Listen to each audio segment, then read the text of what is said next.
Hai semua, salam sejahtera Malaysia. Hai semua, salam sejahtera Malaysia. Hai semua, salam sejahtera Malaysia. Hai semua, salam sejahtera Malaysia.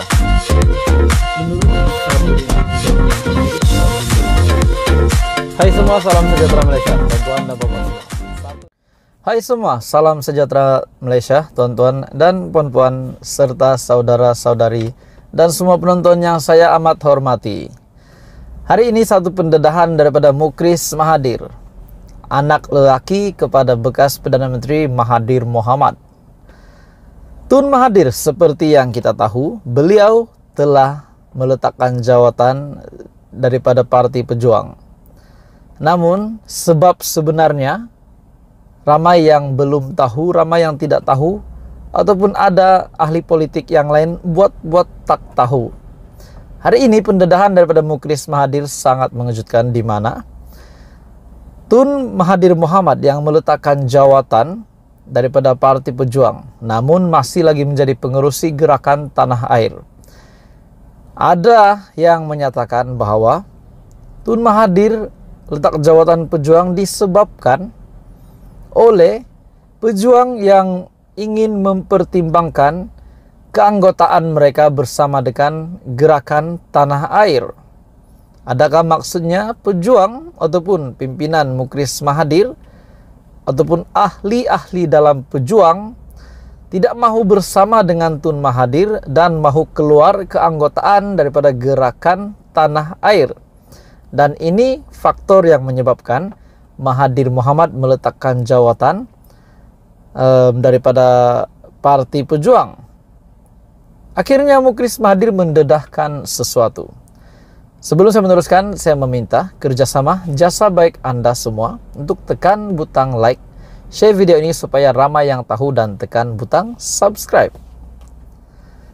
Pendirian kerjasama dengan gerakan tanah air. Punca Tun Mahathir letak jawatan.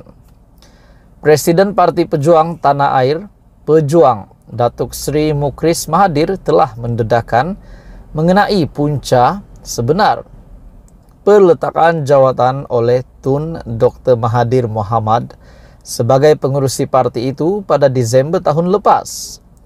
Tindakan Mahathir menurut beliau diambil selepas berlakunya perbezaan pendirian antara dirinya dan bekas Perdana Menteri itu berhubung kerjasama dengan GTA selepas PRU15.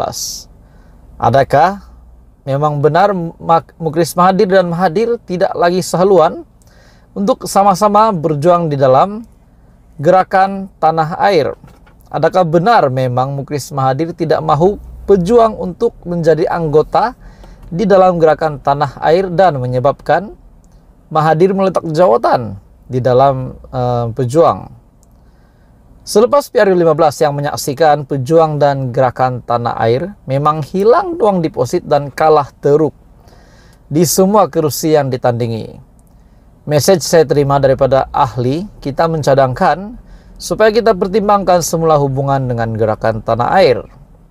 Walaupun begitu, saya mengesyorkan agar ketetapan itu dibawa bincang dalam badan tertinggi parti, yaitu Perhimpunan Agung yang diadakan pada hari Sabtu ini. Tun Mahathir yang juga memegang jawatan pengurusi gerakan tanah air mendesak supaya pejuang terus menganggotai gerakan tanah air. Di atas perbezaan pendirian itu, Tun M mengambil keputusan melepaskan jawatan sebagai pengurusi pejuang.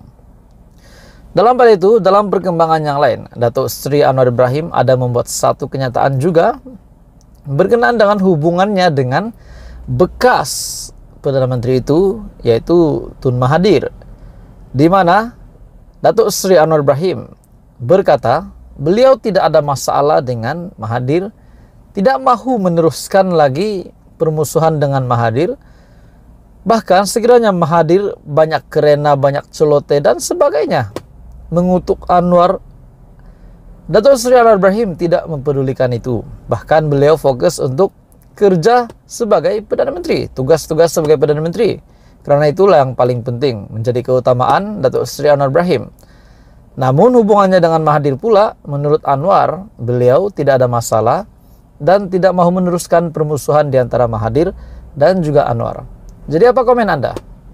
Adakah selepas Mukrisma hadir menyatakan bahwa beberapa ahli parti di dalam Pejuang ingin mempertimbangkan keanggotaan bersama Gerakan Tanah Air, dan pada akhirnya itu menjadi penyebab Mahathir meletak jawatan sebagai Presiden Pejuang, dan dilihat mahu Pejuang untuk tetap menganggotai Gerakan Tanah Air, ataupun mungkin Pejuang yang memang benar-benar akan keluar daripada Gerakan Tanah Air, atau bagaimana? Tuan-tuan dan bapak semua, teruskan bersama di dalam channel ini untuk perkembangan politik yang seterusnya. Akhirnya nasib 4 ahli parlemen Sabah yang diumumkan pada Isnin ini.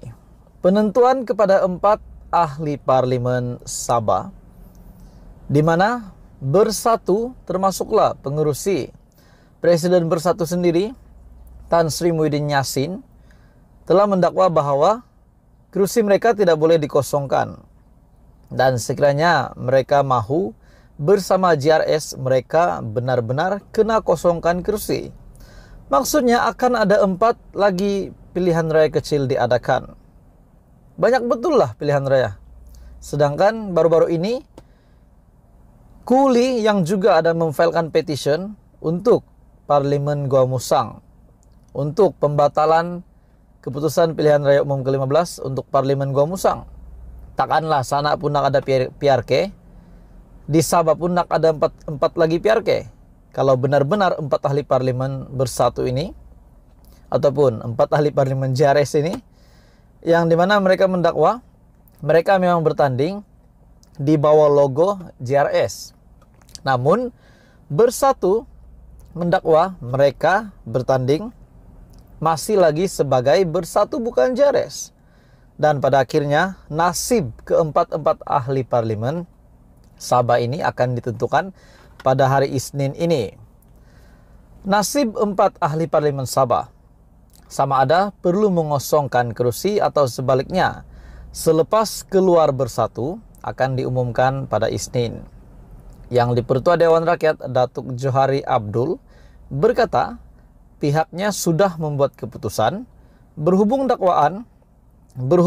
kedudukan Datuk Armizan Muhammad Ali dari Papar, Khairul Firdaus Akbar Han dari Batu Sapi, Datuk Jonathan Yassin dari Ranau, dan Mat Bali Musah dari Sipitang.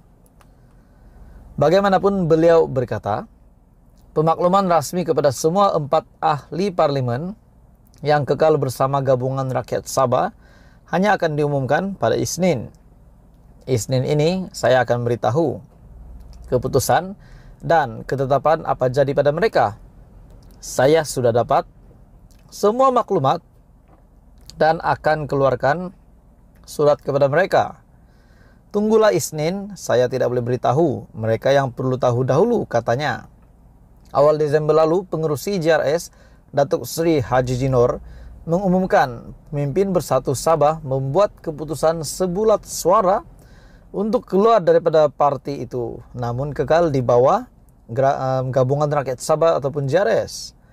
Susulan itu juga Johari sebelum ini mengesahkan menerima notis rasmi daripada Bersatu mengenai 4 kursi parlemen yang didakwa kosong di Sabah. Johari dilaporkan berkata, beliau menerima surat daripada Naib Presiden Bersatu, Datuk Ronald Kiandi, pada 27 Desember yang lalu untuk meminta Speaker memaklumkan 4 kekosongan itu kepada SPR dan mengikut undang-undang anti lompat parti yang dibuat melalui pindaan perlembagaan persekutuan, ahli parlimen akan kehilangan kursi jika mereka melompat ke parti lain. Dan yang membingungkan, menurut keempat ahli parlemen ini, mereka bertanding di bawah logo JRS, bukan Bersatu. Namun pakar perlembagaan, Profesor Madya Datuk Dr. Syam Rahayu Abdul Aziz, sebelum ini dilaporkan berkata, hanya yang Dipertua Dewan Rakyat memiliki kuasa penuh untuk membuat keputusan secara bersendirian sama ada 4 ahli parlemen Sabah yang keluar Bersatu perlu mengosongkan kursi atau sebaliknya. Dan pada akhirnya nasib mereka akan diumumkan pada Isnin ini.